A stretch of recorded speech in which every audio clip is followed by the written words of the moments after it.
Welcome to the Insights to Communicate podcast with Adam Probalski, where market and opinion research come together with public affairs and PR. Welcome to the podcast, Elizabeth Burg, who is based in Denver and is a persuasive copywriter. We're going to get into what that means and how that benefits her clients. Elizabeth, let's get started and let's hear about how you got to where you are today. Thank you, Adam. So my background is in business marketing and primarily in sales. And then in a strange turn of events, probably about 15 years ago, I answered a call into ordained ministry. And what I found there actually was language to describe my drive for justice and equity in the world. And so in the midst of COVID, like many people, I decided to take a right turn in my career and take my skills in both relating to people in ministry and understanding justice and equity, as well as my background in business and writing, which is what my undergraduate work and postgraduate work was in, or post-graduation work. My postgraduate work was in ministry. And I'm a digital conversion specialist. So I'm a conversion copywriter. I help queer-owned and women-owned businesses write persuasive emails, social media, web pages, lead pages to walk their prospects into becoming warm leads and their warm leads into being customers. I want to help them sell their products and be more competitive in the current capitalist climate. And what's the relevance of queer-owned businesses is because that's just a community that you identify with and you care about and you're interested in, or you think it's a specific need that you fill because you've got a specific skill set and a background? What's the relevance there to your business? I would say it's three-pronged. I would say one, I want to help those people who traditionally are found on the margins to become more mainstream. So if you look at a lot of businesses that are owned by people who are cis and hetero versus people who are LGBTQ tend to have a larger piece of the corporate pie. If we were to look at men owned versus women owned versus non-binary owned, men tend to hold a larger slice of the pie. So part of that is justice and equity driven. Yeah. Part of it is it's easier to relate to businesses that are like mine. So I live with my wife and children in north of Denver, and I'm female and queer. And so it's easier to relate to people and to have that relationship that I'm hoping for with my clients. And third, what I have found is that understanding the language of inclusion sometimes is easier when you're on this side of it. So helping businesses, sometimes they don't realize where their language is restrictive or exclusive. And I work to help them communicate if I primarily work with organizations that are inclusive. So how can we make sure that they are conveying those values on their web pages and emails instead of making some unintentional mistakes? So I work really hard to help businesses become inclusive in their language if that is what they're seeking. I love that. And I think that's a real need in this world, because I think there's a lot of people who want to work with people that share their values. Mm-hmm. Can you give us an example of a set of words that might make my bakery or my PR firm or my accounting office more inclusive and demonstrate my values when I'm really just messing around with numbers on a spreadsheet or baking a cupcake, right? How do I convey that we share our values together? Yeah, so I find a lot of businesses try and tell stories, and storytellers paint images based on their own life experiences. And so if a person is living in a heteronormative relationship, they're going to refer to their spouse often based out of that experience. So what I find is shifting language so that instead of it assuming that wife and husband, how can you use language to say partner or life partner, spouse, just not even making a claim. I think sometimes people are really uncomfortable with saying, well, I don't want to refer to two wives because then it eliminates this other aspect of the population. Right. And it's really simple. Eliminate wife and husband language, like move into something that is less binary. And with financial advisors, you mentioned accounting. A lot of times people file taxes married but separated or married, right? And so using that language instead of jumping into the presumptions of, well, if a guy calls me, then his partner is a woman. And that's just trying to walk that back. And I do that both we're talking a lot about gender and sexuality because that's the claim I make in my business. But this is also about environmental sustainability. Like, how can you use language that claims environmental values? How can you make claims about your racial values, and trying to move through the variety of different values that we convey intentionally or unintentionally with our language. It's interesting in our business. I do a lot of proposals. We do a lot of RFP responses, and we are a woman-owned business and a Latino-owned business. We have a diverse workforce.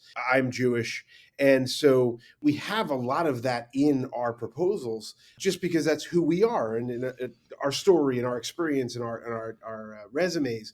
And I think in general that helps us in our business. I think people identify and relate to us because all throughout the theme of who we are, somebody finds something that they can hold on to and relate to.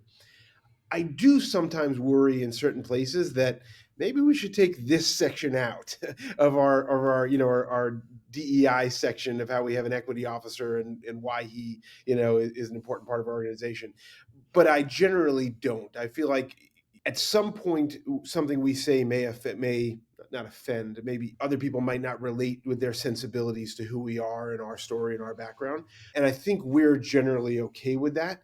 Do you think there's ever a reason to kind of modify that? You kind of alluded to it, the idea that some part of the population may not really relate and be so excited about the fact that you're an environmentally sensitive company or whatever it might be. How do you balance that? Absolutely. So in copywriting, we talk about writing to one. You want one customer in mind. And that can be challenging for some of my clients. They want to appear to be all things to all people. And the reality of the matter is the more specific you are about who you are and who you want to work with, that's not going to narrow your scope of who's going to work with you. It's going to refine the filter of who wants to work with you. So I claim on my page that I'm married to a woman. I really don't want to have an uncomfortable prospect call with somebody in which they're uncomfortable with my lifestyle. We're going to have a better working relationship if I'm clear about my values and they're clear about their values. So it's okay to not be compatible with every possible client out there. The more you refine who you want to work with and who you are, you're going to have improved relationships with your clients. And so in copywriting, we talk about writing to one, and I'll really push people. If you can even imagine a person, the person I'm thinking of, he's 47, he lives in outside of Chicago, he's white, he's Jewish, he's gay. I mean, the more you can refine that person and write to that person, it's going to convey in your writing. It's going to resonate with people, and people who want to be in relationship with you will be attracted to you. And the people that don't, that's okay. There are plenty of other accountants or bakers or out there for them to work with and to find the person that they're going to have a great relationship with. So there's value in being specific. That's awesome. So that takes us exactly to where I want to talk about a little bit, and that is market research. Yeah. So you kind of built that profile, that persona of that potential customer that you're kind of speaking to, writing for one. Mm-hmm. How do you do that? How do you build that profile? We're kind of traditional market researchers and pollsters and do that statistically based work. We do qualitative work, but not everybody kind of has the budget for that always. So give me, kind of some examples or an example of market research of how you kind of build that persona and understand who the market is for your clients. Absolutely. So research is the first step with any client I work with. We never skip research. And if somebody's uncomfortable doing research, then we're probably not a good fit. Like, research is a really important part. So I do that in a variety of ways, depending on the size of the organization and what resources they have available. Some things I've done with people is one of my more recent clients, I've met with previous customers of theirs. So they gave me some names, some emails, we set up appointments, and I did interviews with them so that I could better understand what compelled them to say yes to that relationship. Because if we can snag that information, it's better to elevate those things that cause the yes for future prospects. It's right. You're going to see that multiply out. Another thing that I recommend for people is thank you page surveys. So if someone makes a purchase, set up a 1 to 3 question survey to gather that information, especially if you're an online service.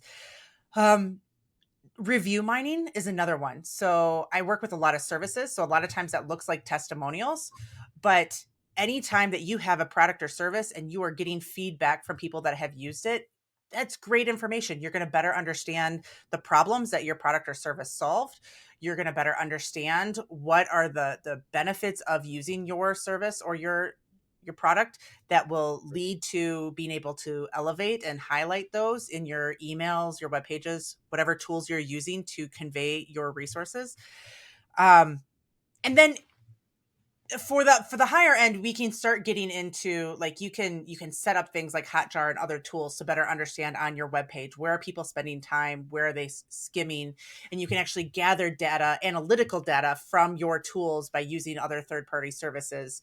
Um, so there's I have a list of probably like 30 different tools or processes, but those are the key ones. And the thank you page is a great one. You can also use that for people who don't buy. So if someone abandons a cart, you could always send them a 1 to 3 question survey that's like, hey, why didn't you say yes today? Like, what was preventing that transaction taking place for you? And you can learn as much from the people who have not become your customer as you can from those who have been your customer. I like that a lot. Very cool. Okay, so you kind of have an interesting path to being in the business you're in.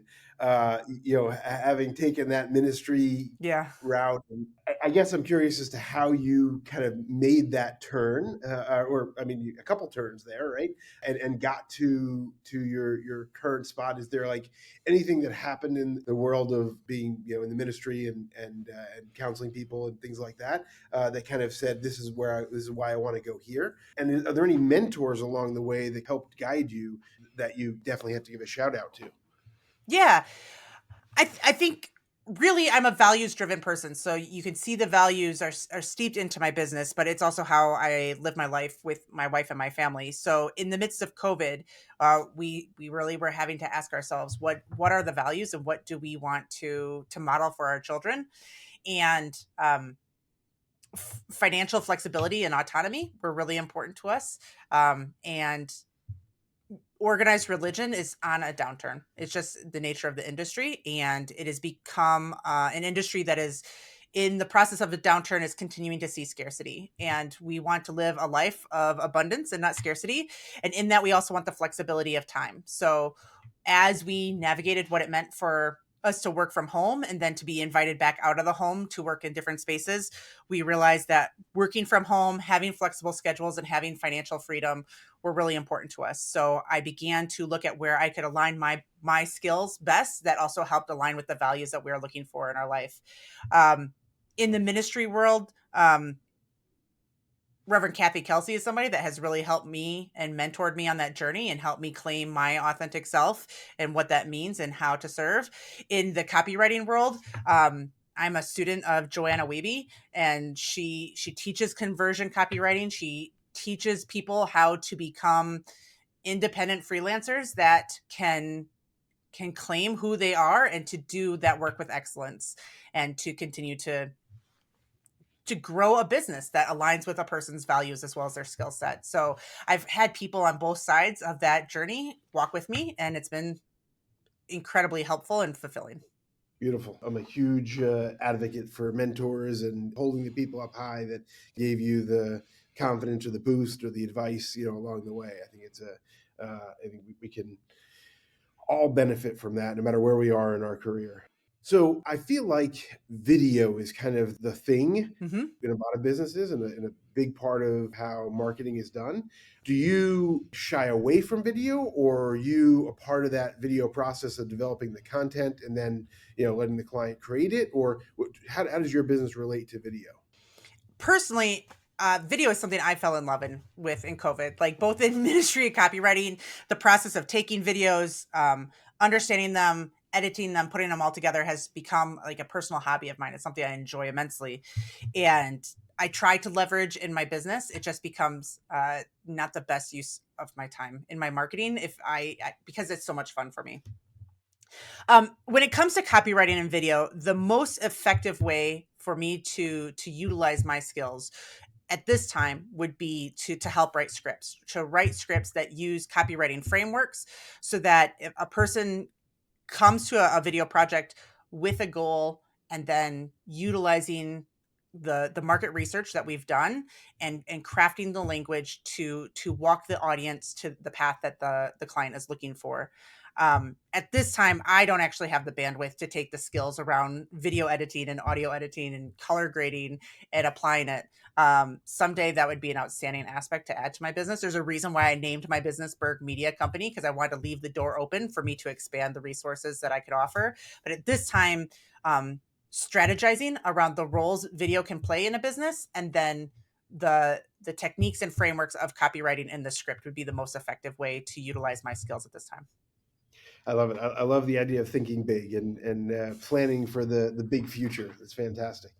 Okay, let's talk a little bit of tech stack. I'm always fascinated by how people get their work done. Mm-hmm.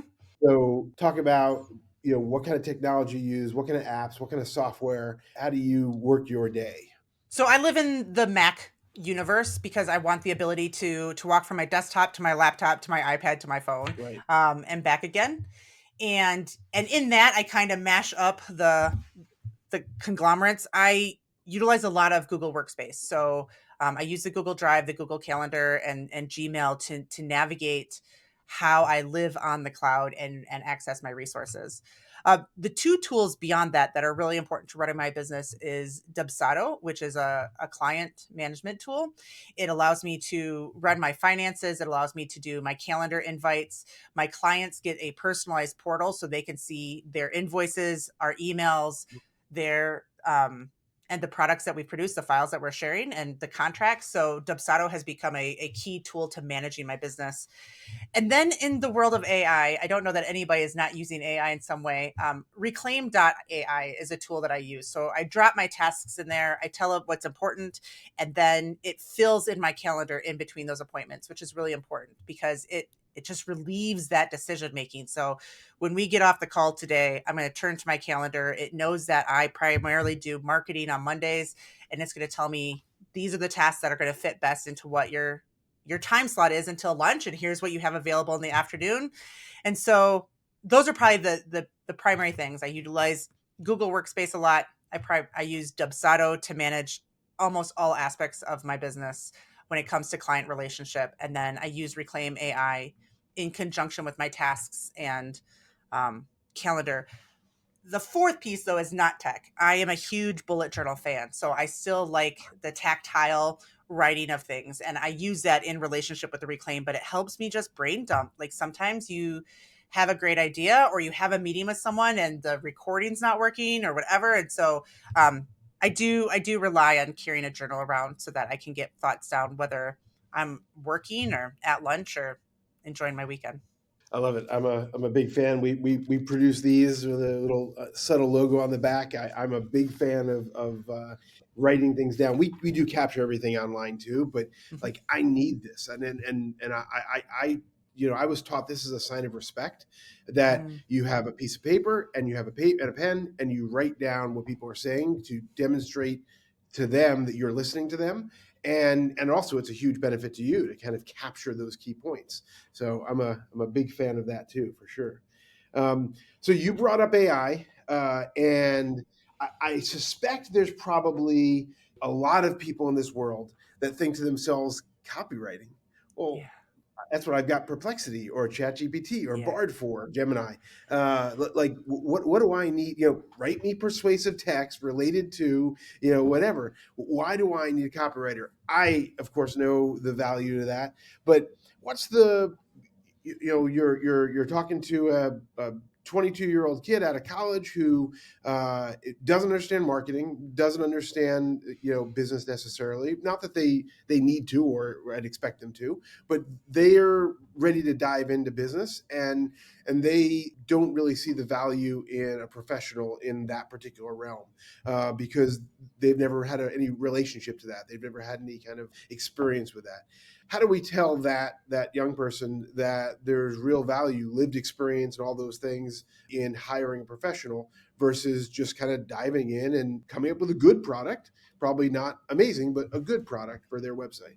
So one of the challenges with code is that it's written by humans. And so this is going to sound like a cyclical conversation because that's also my answer for not using it.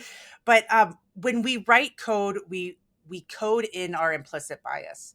So the challenge with using AI, especially when I'm talking about using inclusive language, about trying to be intentional about conveying your values is the AI will unintentionally include microaggressions and other language that has been written into it because of the humans that wrote it. And we have seen this with facial recognition technology over the last 20 years, and that comes through with ChatGPT as well. So the humanity of the code writers comes through in the code, and so you don't know who you're working with. Versus on some level, if you were to work with me and you look at me and you talk to me, you get a better idea of what I might be bringing to the table, and we can address those and name them up front. Um, ChatGPT is great for analyzing and writing a crappy first draft. Where we're working with a human copywriter comes in is you get to express where your concerns are and have that relationship. We're not going to plagiarize, which we know ChatGPT does all the time. So you have to be on top of that. And we're a human. I'm not going to plagiarize. I shouldn't speak for all copywriters. I'm not going to plagiarize. So you have that value put out there. And third, the human touch, like the best conversion copywriting, the best copywriting is where it sounds like your closest friend wrote you a letter and they knew exactly what you were thinking. And ChatGPT just can't get in your head in the same way. And the market research I do, and then my own humanity that I bring to it, and the listening to our relationship, I'm going to bring in a few more aspects, including my own humanity. And ideally, when your copy comes across a person's, they're going to hear that voice of one that we were talking to. It's going to sound like you are writing directly to them.